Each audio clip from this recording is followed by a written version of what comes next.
Hello everyone, welcome back to my channel Lutfa village cooking. আজ তৈরি করবো খুবই সহজ ও মজাদার একটা নাস্তা। এই নাস্তাটা তৈরি করতে সময় যত কম লাগে আর তৈরি করা খুবই সহজ। চাইলে কিন্তু বিকালে চা বসিয়ে ঝটপটে নাস্তাটা তৈরি করে নিতে পারেন। চা হওয়ার সাথে সাথে কিন্তু আপনার নাস্তাও কিন্তু রেডি হয়ে যাবে। তো বন্ধুরা, চলো দেখে নাও কীভাবে এই সহজ নাস্তাটা আমি তৈরি করি। আর তোমাদের কাছে ছোট্ট একটা রিকোয়েস্ট রইল, ভিডিও দেখা শুরু করার আগে অবশ্যই একটা লাইক দিবে। আর তোমরা যদি কেউ আমার ছোট্ট ইউটিউব ফ্যামিলির নতুন বন্ধু হয়ে থাকো, তাহলে প্লিজ বন্ধুরা আমার চ্যানেলটাকে সাবস্ক্রাইব করে পাশে থাকা বেল আইকনটিও ক্লিক করে রাখবে। আর যারা অলরেডি কাজটা করে নিয়েছো তাদেরকে অসংখ্য ধন্যবাদ। তো নাস্তাটা তৈরি করার জন্য এখানে নিচ্ছি আমি আটা 1.5 কাপ পরিমাণ। চাইলে কিন্তু ময়দা দিয়েও নাস্তাটা তৈরি করতে পারো। আর আটা যেহেতু সবার ঘরে সবসময় থাকে, তাই আজকের নাস্তাটা আমি আটা দিয়ে তৈরি করছি। তারপর এখানে নিচ্ছি 1 টেবিল চামচ চিনিটা আমি গুঁড়া করে নিয়েছি। আর স্বাদ মতো দিয়ে দিলাম লবণ, 1/2 টিস্পুন দিয়ে দিচ্ছি কালো জিরা। তো প্রথমে আমি শুকনো উপকরণগুলো একটু ভালো করে মিশিয়ে নিচ্ছি। শুকনো উপকরণগুলো ভালো করে মিশানো হয়ে গেলে এই পর্যায়ে দিয়ে দিচ্ছি 1 টেবিল চামচ তেল। এই নাস্তায় কিন্তু তেলের পরিমাণটা বেশি লাগে না। তেলটা দিয়ে ভালো করে কষলে ময়াম করে নিয়েছি। তো দেখো ময়ামটা কিন্তু খুব সুন্দরভাবে করা হয়ে গেছে। তো এখন আমি ডো তৈরি করে নিব। তার জন্য এখানে নর্মাল পানি অ্যাড করে ডোটা তৈরি করে নিচ্ছি। আর এভাবে অল্প অল্প পানি অ্যাড করে ডোটা তৈরি করতে হবে, তাহলে ডোটা পারফেক্টভাবে তৈরি করা যাবে। আর আজকে ডোটা কিন্তু একদম শক্ত হবে না, আর একদম তুলতুলে নরমও হবে না, এরকম করে ডোটা তৈরি করতে হবে। তো দেখতে পাচ্ছ আমার ডোটা কিন্তু তৈরি হয়ে গেছে। তো এটা কিন্তু আজকে আর আমি রেস্টে রাখবো না, সরাসরি নাস্তা তৈরি করে নিব। এটা রেস্টে রাখারও কোনো প্রয়োজন নেই, এই নাস্তাটা কিন্তু সরাসরি তৈরি করা যায়। তার জন্য এরকম ছোট ছোট করে লেচি কেটে নিচ্ছি। তো প্রথমে আমি সবগুলো লেচি কেটে নিই, তারপরে একে একে নাস্তাগুলো তৈরি করে তোমাদের আমি দেখাবো। তো সবগুলো লেচি তৈরি করা হয়ে গেছে, সবগুলো লেচি কেটে নেওয়া হয়ে গেছে। এখন একটা লেচি নিয়ে কিছুটা আটা লাগিয়ে ভালো করে বেলে নিচ্ছি। তো রুটিটা কিন্তু একদম পাতলা করে বেলতে হবে। এই নাস্তার ক্ষেত্রে কিন্তু রুটিটা যত পাতলা হবে নাস্তাটা তত বেশি ক্রিস্পি হবে আর খেতে বেশি মুচমুচে হবে। তো দেখো রুটিটা কিন্তু বেলা হয়ে গেছে। এখন একটা ছুরির সাহায্যে রুটির উপরে এরকম দাগ কেটে নিচ্ছি। এরকম করে কিন্তু কেটে নিতে হবে। আর চাইলে কিন্তু এর থেকে চিকন বা একটু মোটা করেও কাটা যাবে, এত কোনো সমস্যা নেই। তো বন্ধুরা, এটা কিন্তু বলে বোঝানোর মতো কিছু নেই, তোমরা কিন্তু একটু মনোযোগ দিয়ে দেখো ভিডিওটা, তাহলেই বুঝতে পারবে। এরকম কাটা হয়ে গেলে সাইড থেকে এভাবে মুড়িয়ে নিচ্ছি।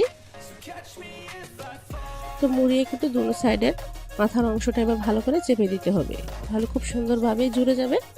তো দেখ কয়েকটা নাস্তা কমপ্লিট। এভাবেই আমি সবগুলো নাস্তা তৈরি করে নেব। সবগুলো নাস্তা তৈরি করা হয়ে গেছে।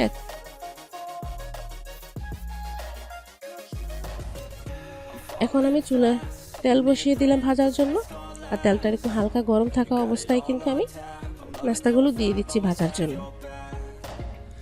আর চুলার হিটটা কিন্তু অবশ্যই মিডিয়ামে রেখে নাস্তাটা ভাজতে হবে।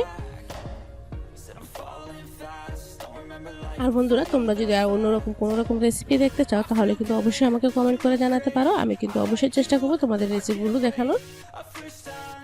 তো দেখো এটা কিন্তু খুব সুন্দর কালার করে আমি ভেজে নিয়েছি। এটা কিন্তু একটু সময় নিয়ে ভালো করে মুচমুচে করে ভেজে নিতে হবে। এখন আমি দ্বিতীয় স্টেপে নাস্তাগুলো ভেজে নিচ্ছি। আর এটা ভাজতে কিন্তু বেশি একটা সময়ের প্রয়োজন হয় না, 3 থেকে 4 মিনিটের মধ্যে কিন্তু সবগুলো নাস্তাই ভাজা হয়ে যায়। তো কথা বলতে বলতে কিন্তু বন্ধুরা সবগুলো নাস্তাই কিন্তু ভাজা হয়ে গেছে। দেখো ফাইনাল লুকটা দেখতে পাচ্ছ কতটা সুন্দর দেখাবে। আর সহজ রেসিপিতে আছে নাস্তা রেসিপিটা তোমাদের ভালো লাগলে প্লিজ বন্ধুরা লাইক কমেন্ট শেয়ার করতে ভুলবে না।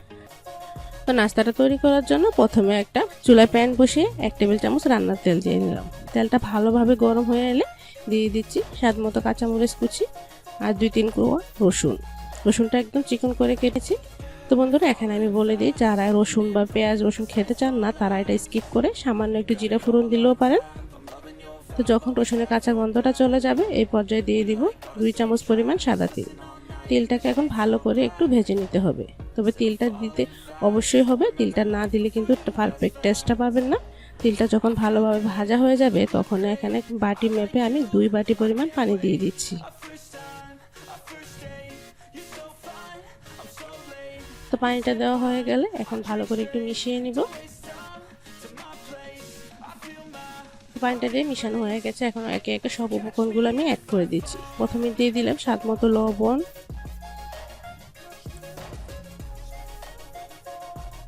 হাফ টিস্পুন দিয়ে দিচ্ছি হলুদ গুঁড়া, 1/4 টিস্পুন দিচ্ছি জিরার গুঁড়ো, 1/4 টিস্পুন দিচ্ছি ধনে গুঁড়া,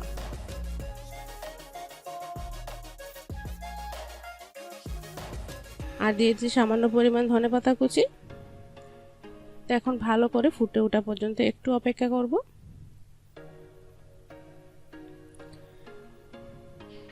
তো বন্ধুরা দেখতে পাচ্ছ একটু ফুটে উঠেছে। এই পর্যায়ে দিয়ে দিচ্ছি এখানে ম্যাশ করে রাখা আলু। তো আলুটা কিন্তু সিদ্ধ করে আমি ম্যাশ করে রেখেছি, আলুটা এখানে দিয়ে দিলাম। এখানে মিডিয়াম সাইজের 2টা আলু নিয়েছি। চাইলে কিন্তু কাঁচা আলু দিয়েও নাস্তাটা তৈরি করা যায় গ্রেট করে, তবে সিদ্ধ আলু দিয়ে করলে বেশি একটা মুচমুচে হয়, খেতে বেশি মজা লাগে। তো এখন আলুটা দেওয়ার পর যদি ভালোভাবে ফুটে উঠে এই পর্যায়ে দিয়ে দিচ্ছি যে বাটি মেপে আমি পানি দিয়েছি, সেই বাটি মেপে 1 বাটি সুজি। তোমরা বাটি বা মগ বা মেজারমেন্ট কাপ দিয়ে যদি তোমরা দাও তাহলে কিন্তু যে বাটি মেপে দিতে হবে সেই বাটি মেপেই কিন্তু 2 বাটি পরিমাণ পানি দিতে হবে। তো এখন চুলার হিটটা মিডিয়াম টু লো ফ্লেমে রেখে সুজিটা ভালো করে সিদ্ধ করে নিতে হবে। আর এভাবে অনবরত নাড়তে হবে যাতে নিচ থেকে লেগে না যায়। যেহেতু এখানে সুজি এবং আলু আছে তাই খুব দ্রুত কিন্তু নিচ থেকে লেগে উঠবে। তো বন্ধুরা যখন দেখবে এরকম আঠালো টাইপের হয়ে এসেছে এই পর্যায়ে কিন্তু চুলার হিটটা একদম কমিয়ে দিতে হবে, লো করে ভালো করে একটা ডোয়ের আকারে তৈরি করে নিতে হবে।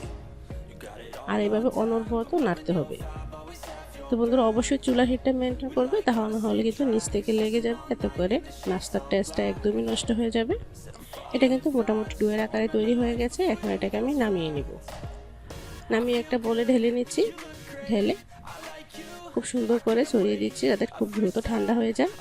এটা কিন্তু একদম ঠান্ডা করব না, জাস্ট হাত দিয়ে যাতে ধরা যায় এরকম ঠান্ডা করে নিতে হবে। এখন কিন্তু হাত দিয়ে ধরা যাচ্ছে, হাতে একটু তেল লাগিয়ে এটাকে কিছুক্ষণ আমি মথে নিব। সাধারণ রুটি পরোটা তৈরি করার জন্য ডোটা আমরা যেভাবে মাখি এভাবে একটু ভালো করে মেখে নিতে হবে, তাহলে এই ডোটা আরও কিছুটা স্মুথ হয়ে যাবে। তো বন্ধুরা দেখতে পাচ্ছ আমি কিন্তু এটা কিছুক্ষণ ভালো করে মেখে নিয়েছি। 2-1 মিনিট ভালো করে এভাবে মেখে নিলেই কিন্তু হবে। তারপর এরকম বড় একটা গোল করে শেপ দিয়ে নিলাম। তো এখান থেকে এখন আমি একে একে নাস্তাগুলো তৈরি করার জন্য পরিমাণ মতো ডো নিয়ে হাতের সাহায্যে এরকম গোল গোল শেপ করে নিতে হবে। 2 হাতের মাঝখানে রেখে এরকম গোল একটা লেচির মতো তৈরি করে নিতে হবে। তারপর হাতের সাহায্যে একটু হালকা করে চ্যাপটা করে নিতে হবে। তো এখন একটা আঙ্গুলের মাঝখানে একটু তেল লাগিয়ে খুব ভালো করে মাছ বরাবর একটু ছিদ্র করে দিতে হবে। পিছনের অংশটাকে সেম ভাবে ছিদ্র করে দিচ্ছি। তো দেখতে পাচ্ছ একদম ডোনাটের মতো কিন্তু নাস্তাটা তৈরি হয়ে গেল। খুব সুন্দর শেপে তৈরি করে নিয়েছি। চাইলে কিন্তু তোমরা অন্য যে কোনো ডিজাইনেরই নাস্তাটা তৈরি করতে পারো। তো আজকে আমি এরকম ডোনাটের মতো করে তৈরি করে নিলাম। দেখতে পাচ্ছ খুব সহজেই সবগুলো নাস্তা আমি তৈরি করে নিয়েছি। তো চাইলে কিন্তু এই অবস্থায় তোমরা ডিপ ফ্রিজে ফ্রোজেন করে রাখতে পারো। এই নাস্তাটা এতটা মজাদার হয়, আজকে কিন্তু আমি ফ্রোজেন করব না, সবগুলোই নাস্তায় ভেজে নিব। তো এখন আমি চুলার হিটটা মিডিয়ামে রেখে গরম করে নিয়েছি। একে একে নাস্তাগুলো দিয়ে দিলাম।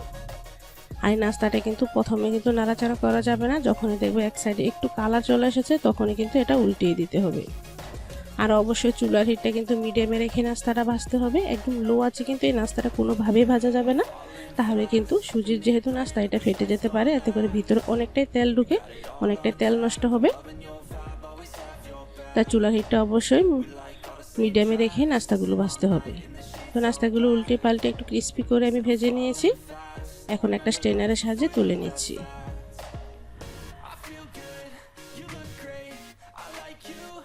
সেম ভাবে আমি দ্বিতীয় স্টেপের নাস্তাগুলো যেগুলো ভাজবো সেগুলো দিয়ে নিচ্ছি। তো বন্ধুরা দ্বিতীয় স্টেপের নাস্তা ভাজার রেসিপিটা তোমাদের সাথে শেয়ার করলাম না। প্রথম স্টেপেরটা আমি যেভাবে ভাজবো দ্বিতীয় স্টেপের নাস্তাগুলো সেভাবে ভাজবো।